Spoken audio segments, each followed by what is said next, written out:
from the Lakeside Newsroom of the Henrico Citizen, your hometown news source since 2001. This is the Henrico News Minute with publisher Tom Lapis.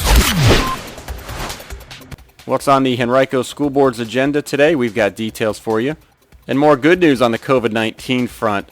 All coming up in today's Henrico News Minute. It's Thursday, October 8th, 2020, and the News Minute is brought to you by Nathan's Roof Repairs. And now for the news. A number of items are on the agenda today for the Henrico School Board's work session. Among them, an update from the School System's Health Committee about how things are looking for a possible return to school during the second 9 weeks.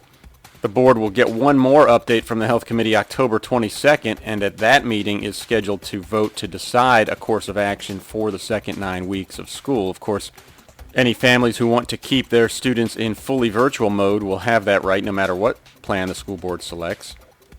Follow us on Twitter at Henrico Citizen and check our website later today for a recap of today's meeting. Henrico County experienced only 9 new confirmed cases of COVID-19 and 1 virus-related hospitalization on Tuesday, according to data released yesterday by the Virginia Department of Health. It was the first time that new cases in Henrico had been in the single digits on one day since August 2nd. Only 15 new cases were reported in the county on Tuesday. The county's 7-day positivity percentage has decreased as well, reaching 3.5% as of October 3rd. That's the most recent date for which that data is available. That's more than a full percentage point below the statewide average of 4.8%. On average, during each of the past 7 calendar days, just 18 new confirmed cases of the virus have been reported in Henrico. The number of testing encounters reported among county residents this month has been down slightly, below 700 every day except October 1st.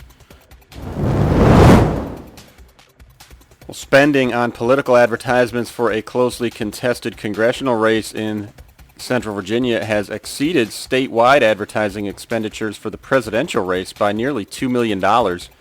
In total, more than $11 million has been spent on ads for the 7th District Congressional race between incumbent Democrat Abigail Spanberger and Republican challenger Nick Freitas.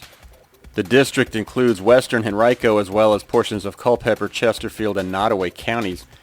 Meanwhile, more than $9 million has been spent in Virginia this year on ads for the presidential election between Donald Trump and Joe Biden. You can read more about this topic on henricocitizen.com by clicking on Government. And a reminder that we have made education coverage a priority during these past 6 months and want to continue to do so. We have a part-time education reporter funded in part by our Facebook grant.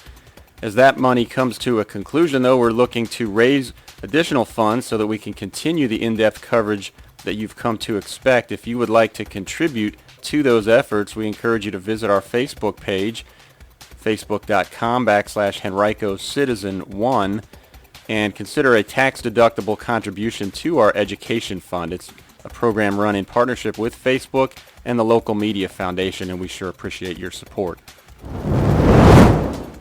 2 live roaches were found in the kitchen of one Henrico restaurant during a recent Virginia Department of Health inspection. You can find out which one and see other health reports for county restaurants at henricocitizen.com right now by clicking on Dining.